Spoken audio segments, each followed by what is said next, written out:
दोस्तों Papua New Guinea के अंदर एक बहुत ही ज्यादा खतरनाक और डेडली लैंडस्लाइड देखने को मिला है, जिसके अंदर लगभग 2000 लोगों की मृत्यु हो चुकी है और लगभग 2000 लोग वहां पर जिंदा दफन हो चुके हैं और बताया जा रहा है लगभग 5000 के आसपास लोग मिसिंग है। ऐसे में एक बहुत बड़ी घटना है, बहुत बड़ा लैंडस्लाइड है। आप कह सकते हैं कि जो 21वीं शताब्दी है इसका सबसे खतरनाक, सबसे डेडली लैंडस्लाइड हमें देखने को मिला है। तो यहां पर देखते हैं आखिर पूरा मामला क्या है, कौन सी क्या वजह यहां पर रही और पापुआ न्यू गिनी के अंदर जहां पर ये जो आया इसकी वजह क्या थी और कैसे ये लैंडस्लाइड देखने को मिलता है। कहता है कि यहां पर पापुआ गिनी के अंदर आपको एंगा प्रोविंस के अंदर पापुआ न्यू गिनी जो कि आपको देखने को मिलेगा। सबसे पहले लोकेशन अगर देखें पापुआ न्यू गिनी की तो आपको यहां पर जो साउथ वेस्ट पैसिफिक ओशन है वहां पर, यानी कि ऑस्ट्रेलिया के थोड़ा ऊपर अगर आप देखेंगे तो इंडोनेशिया के साथ लगते हुए आपको एक आइलैंड कंट्री मिलेगी जिसका नाम है Papua New Guinea. Papua New Guinea के अंदर अगर आप देखेंगे तो इसकी लोकेशन एग्जाम के पॉइंट ऑफ व्यू से इंपॉर्टेंट हो जाती है। यहां पर आपको बांदा सी, अराफुरा सी, बिस्मार्क सी और इधर आपको सोलोमोन सी भी दिख जाएगा। तो आपको थोड़ी बहुत लोकेशन वगैरह का आइडिया यहां पर होना चाहिए और इसकी पूरी बॉर्डर इंडोनेशिया से लगती है।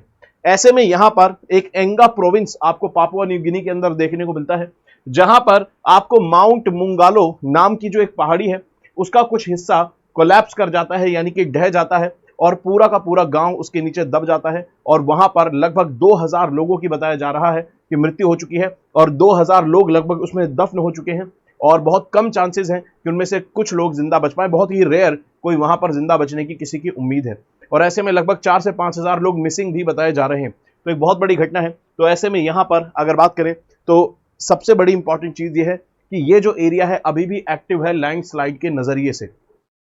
या फोटो देख सकते हैं माउंट मुंगालो की, किस बड़े लेवल पर ये लैंडस्लाइड यहां पर हुआ है, किस बड़े लेवल पर भूस्खलन देखने को मिलता है। और सबसे बड़ी बात है रेस्क्यू ऑपरेशन करने जो लोग यहां पर गए हैं, रेस्क्यू भी यहां पर ठीक से नहीं हो पा रहा है क्योंकि ये एरिया अभी भी लैंडस्लाइड एक्टिव है, यानी कि यहां पर अभी भी लगातार पत्थरों के और चट्टानों के गिरने की आवाजें आ रही हैं और पत्थर यहां से ढह रहे हैं, मिट्टी ढह रही है। तो ऐसे में यहां पर अभी भी ये लैंडस्लाइड एक्टिव एरिया है। हो सकता है यहां पर कुछ और जो पहाड़ी का हिस्सा है वो भी हमें यहाँ पर लैंडस्लाइड उस पर भी होता हुआ देखने को मिल सकता है कुछ दिनों में। कोई बड़ी बात यहाँ पर नहीं है, लेकिन फिलहाल ये एरिया एक एक्टिव एरिया आपको देखने को मिलता है। अब अगर बात करें, ये घटना बहुत बड़ी है, पूरी दुनिया में इसकी जो खबर जब पहुंची तो सभी तरफ से रिएक्शंस आने लगे। ऐसे में भारत के प्राइम मिनिस्टर पीएम मोदी ने भी यहाँ पर अपनी तरफ से रिएक्शन दिया है, रिस्पॉन्ड किया है और कहा है कि भारत की तरफ से जो मदद होगी भारत पूरा सपोर्ट देगा, पूरा असिस्टेंस देगा इस पूरे मामले के अंदर और यहां पर पापुआ न्यू गिनी की हेल्प के लिए भारत खड़ा हुआ है। ठीक है, ऐसे में अगर यहां पर बात करें तो कारण जानना बहुत इंपॉर्टेंट हो जाता है कि आखिर यहां पर क्यों इतना बड़ा लैंडस्लाइड हुआ। क्या इसके पीछे कोई मैनमेड कारण हो सकता है? कहीं ऐसा तो नहीं है।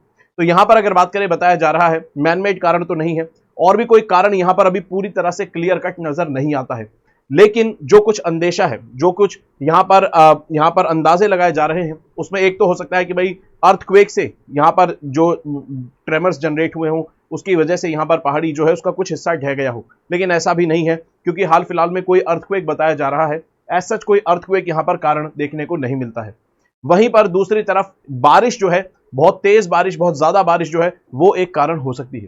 तो यहां पर एक्सपर्ट्स बोल रहे हैं कि भाई यहां पर अर्थक्वेक के तो चांसेस कम लग रहे हैं कि अर्थक्वेक कारण होगा। हाँ, लेकिन पिछले कुछ दिनों में काफी बारिश यहां पर पापुआ न्यू गिनी के इस एरिया में देखने को मिली है और उसकी वजह से हो सकता है जो मिट्टी है वो लूज हो गई हो और ऐसे में यहां पर ये लैंडस्लाइड देखने को मिलता है। और इसके अलावा जो डिफॉरेस्टेशन का काम होता है, यानी कि पेड़ वगैरह काट देना, उसकी वजह से भी पहाड़ियों की जो मिट्टी है वो ढीली हो जाती है और उसके बाद बारिश के साथ उसके ढहने के चांसेस बहुत बन जाते हैं। तो ऐसे में यहां पर पॉसिबल चांस बताया जा रहा है कि भाई मोस्ट पॉसिबल चांस ये है कि बारिश यहां पर हो रही थी और इस वजह से यहां पर ये लैंडस्लाइड देखने को मिला है। क्योंकि यहां पर जो कई अदर जो प्रोविंसेस हैं पापुआ न्यू गिनी के अंदर, वहां पर भी आपको फ्लड के इंस्टेंसेस, यानी कि फ्लड के मामले आपको देखने को मिलते हैं। तो ये एक पॉसिबल कारण यहां पर हो सकता है। दोस्तों, पापुआ न्यू गिनी की जो लोकेशन है इसको याद रखेंगे, इसके आसपास के जो सीज हैं उसको देख लेंगे। इसके अलावा कमेंट बॉक्स में मुझे बताएंगे, गिनी नाम की भी एक कंट्री है, ये तो पापुआ न्यू गिनी है, इससे कंफ्यूज नहीं होंगे।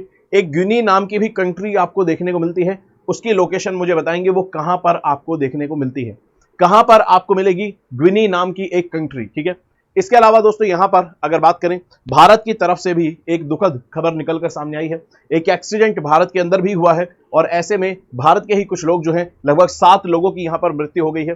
जो माइंस में काम करने वाले लोग हैं, जो मजदूर हैं, उनमें से 7 मजदूरों की मृत्यु हो गई है। और यह दरअसल मिजोरम का मामला है, जहां पर एक पत्थर की खान जो है वो ढह गई है।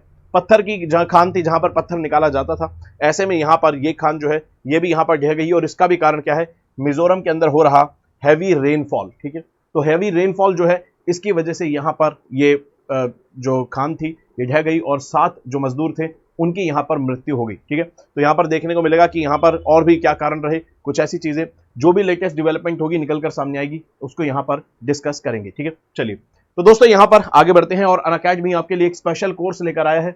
आप में से जो भी दोस्त ये सोचते हैं कि भाई यूपीएससी की तैयारी शुरू करनी है लेकिन डिसीजन नहीं ले पाते, 2 कारणों से। एक तो जो कोर्सेज हैं मार्केट के अंदर वो आपको बहुत महंगे लगते हैं, अनअफोर्डेबल लगते हैं। दूसरी तरफ आप डिसीजन इसलिए भी नहीं ले पा रहे क्योंकि अभी आपने ठीक से डिसाइड नहीं करा, क्योंकि आपको नहीं पता यूपीएससी की प्रिपरेशन में क्या पढ़ना होता है, क्या करना होता है, कैसे अप्रोच करना होता है। तो इन सभी चीजों को सॉल्व करने के लिए एक कोर्स लेकर आया गया है। बहुत ज्यादा अफोर्डेबल ये कोर्स है। इसको अफोर्डेबल इसलिए रखा गया है बहुत ज्यादा, ताकि सभी दोस्त अपना डिसीजन ले पाए प्रिपरेशन करने का। एटलीस्ट वो अगर ये चेक करना चाहते हैं कि पढ़ना क्या होता है, करना क्या होता है, तो ऐसे में आप यहां पर डिसीजन ले पाएंगे। 499 का ये कोर्स है, सिर्फ 499 का। इसके अंदर आप एनरोल कर सकते हैं और ऐसे में आपको यहां पर जो काम करवाया जाएगा वो कोर सब्जेक्ट्स पर काम करवाया जाएगा। दोस्तों ये एक एनसीईआरटी कोर्स है और यूपीएससी के आप जानते हैं कि फाउंडेशन आपको एनसीईआरटी देखने को मिलती है। जब भी यूपीएससी की प्रिपरेशन करते हैं तो उसमें कोर सब्जेक्ट्स बहुत ज्यादा इंपॉर्टेंट होते हैं, चाहे यूपीएससी की कोई सी भी स्टेज हो, प्री हो, मेंस हो, इंटरव्यू हो। जो कोर सब्जेक्ट्स हैं वो बहुत ज्यादा इंपॉर्टेंट होते हैं, जैसे कि हिस्ट्री, पॉलिटी, इकोनॉमी, ज्योग्राफी और साइंस एंड टेक। ये जो कोर्स है 499 में एनसीईआरटी का, पहली बात कि आपकी एनसीईआरटी कवर करवाएगा, यानी कि बिल्कुल फाउंडेशन से काम करवाएगा। दूसरी चीज, ये आपके कोर सब्जेक्ट्स पर काम करेगा, यानी कि मोस्ट इंपॉर्टेंट जो फाउंडेशन होती है उस पर काम करेगा। तो ऐसे में आपको अर्ली स्टेज से ही गाइडेंस मिलेगी, कोर सब्जेक्ट्स पर काम होगा और वो भी बहुत ज्यादा अफोर्डेबल प्राइस के साथ। तो ऐसे में आप इस कोर्स के अंदर एनरोल कर सकते हैं। दोस्तों कोड लगाना होगा SMK लाइव अगर आप इस कोर्स के अंदर एनरोल करना चाहते हैं तो। ठीक है, अगर आप एनरोल करेंगे इसके अंदर और कोड लगाएंगे SMK लाइव तो 499 में आप यहां पर सभी टॉप एजुकेटर्स के साथ कोर सब्जेक्ट्स एनसीईआरटी के पढ़ सकते हैं और साथ में अपनी गाइडेंस भी ले सकते हैं। इसके अलावा दोस्तों 2025 की तैयारी अगर आप कर रहे हैं या आपकी जानकारी में कोई करना चाहता है तो उसको आप बता सकते हैं कि एक आरंभ बैच जो कि बाइलिंगुअल बैच है और एक ट्रायम्फ जो कि इंग्लिश मीडियम बैच है, ये दोनों ही बैच जो है लॉन्च हो चुके हैं 2025 की तैयारी करने वाले दोस्तों के लिए। तो उनको आप यहां पर बता सकते हैं, वो भी यहां पर सभी टॉप एजुकेटर्स के साथ इंपॉर्टेंट सब्जेक्ट, सारे सब्जेक्ट्स यहां पर कवर होंगे और आपको 1-on-1 मेंटोरशिप मिलेगी, कॉम्प्रिहेंसिव स्टडी मटेरियल, लाइव और रिकॉर्डेड क्लासेस और सबसे इंपॉर्टेंट आपको प्री और मेंस का टेस्ट सीरीज का भी एक्सेस मिलता है। तो इन कोर्सेज में आप एनरोल कर सकते हैं और याद रखेंगे अगर आप इंग्लिश मीडियम में एनरोल करते हैं तो ऐसा नहीं है कि आप हिंदी मीडियम की वीडियोस नहीं देख, बाइलिंगुअल की वीडियोस नहीं देख पाएंगे। अगर आप यहां पर एनरोल करते हैं इंग्लिश मीडियम बैच के अंदर, आपको लगता है कि सुदर्शन गुर्जर सर से आपको ज्योग्राफी के कुछ टॉपिक्स पढ़ने हैं तो वो भी आप यहां पर कर सकते हैं। आपको एक बैच के अंदर एनरोल करते ही सभी जो एजुकेटर्स हैं, चाहे कोई सा भी मीडियम हो, सबकी क्लासेस का एक्सेस आपको मिल जाता है। आप बाकी एजुकेटर्स की क्लासेस भी देख सकते हैं और इसीलिए यहां पर याद रखेंगे सिर्फ 29,999 में यहां पर कोर्स की आपको देखने को मिलेगा, कोर्स रखा गया है ताकि सभी दोस्त यहां पर एनरोल कर पाए 2025 के लिए। और याद रखेंगे ये कोर्स 15 महीने के हैं, यानी कि आपको 12 महीने के नहीं बल्कि 3 महीने एक्स्ट्रा मिलते हैं और 15 महीने के ये कोर्सेज आपको देखने को मिलते हैं सिर्फ 29,999 के अंदर। अगर एनरोल करना है तो कोड लगाना होगा दोस्तों SMK लाइव। ठीक है, SMK लाइव कोड लगाते ही आप यहां पर 29,999 के अंदर इस कोर्स में 2025 के लिए एनरोल कर पाएंगे। उसी तरह से 2026 का कोर्स भी आपको देखने को मिलेगा जिसमें सभी टॉप एजुकेटर्स आपको 2026 की तैयारी करवाते हैं। सारी चीजें वही मिलेगी, मेंटोरशिप मिलेगी और प्री और मेंस की टेस्ट सीरीज मिलेगी, सारी चीजें कोड लगाना होगा दोस्तों SMK लाइव। इसके अलावा ₹1 में आप अनअकैडमी की टेस्ट सीरीज में 2024 की टेस्ट सीरीज में एनरोल कर सकते हैं, जो कि आपने ₹1 में टेस्ट सीरीज कभी कहीं पर भी नहीं देखी होगी। तो आपके दोस्त अगर 2024 की तैयारी कर रहे हैं तो उनको आप बता सकते हैं कि ₹1 में टेस्ट सीरीज मिल रही है, उसमें आप एनरोल कर सकते हैं। नहीं तो अगर आप 2025 का भी एग्जाम देने वाले हैं तो भी आप इस टेस्ट सीरीज को अटेम्प्ट करिए, क्योंकि अभी अगर 2025 दूर है तो क्या हुआ, आप एटलीस्ट क्वेश्चन अटेम्प्ट करिए, आपका माइंडसेट क्वेश्चन अटेम्प्ट वाला बनेगा। ठीक है, तो यहां पर ₹1 में एनरोल कर सकते हैं। कोड लगाना होगा दोस्तों SMK लाइव। इसके अलावा सीसैट जो सबसे बड़ी प्रॉब्लम दोस्तों की बन चुका है, तो स्टूडेंट्स की प्रॉब्लम को सॉल्व करते हुए मधुकर कोटावे सर की गाइडेंस में यहां पर आपको रिकॉर्डेड क्लासेस मिलती हैं, मैथ्स की और रीजनिंग की सारे टॉपिक्स कवर होंगे सीसैट के। और ऐसे में ये रिकॉर्डेड क्लासेस हैं, तो आप फ्लेक्सिबिलिटी से अपने हिसाब से इस कोर्स को कंप्लीट कर सकते हैं। दोस्तों 1999 का सिर्फ ये कोर्स है, कोड लगाना होगा SMK लाइव। इसके अलावा यहां पर याद रखेंगे 29 मई और 2 जून को ऑल इंडिया लेवल का मॉक टेस्ट होने वाला है, जो कि बिल्कुल एग्जाम फॉर्मेट में होगा, जैसे यूपीएससी का एग्जाम होता है ऐसे ही ये मॉक टेस्ट होगा।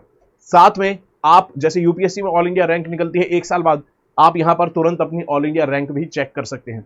और याद रखेंगे सुबह जीएस का पेपर होगा और दोपहर में 2:30 बजे सीसैट का, बिल्कुल जैसे एग्जाम होता है उसी तरह से यहां पर आप टेस्ट को अटेम्प्ट कर सकते हैं। ठीक है, तो इसमें एनरोल करेंगे, बिल्कुल फ्री है, कोड लगाना होगा SMK लाइव। ठीक है, तो दोस्तों ये था पूरा मामला। आई होप वीडियो अच्छी लगी। अगर वीडियो अच्छी लगी तो वीडियो को लाइक करेंगे, चैनल को सब्सक्राइब करेंगे, पढ़ते रहेंगे दोस्तों, अपना ख्याल रखेंगे।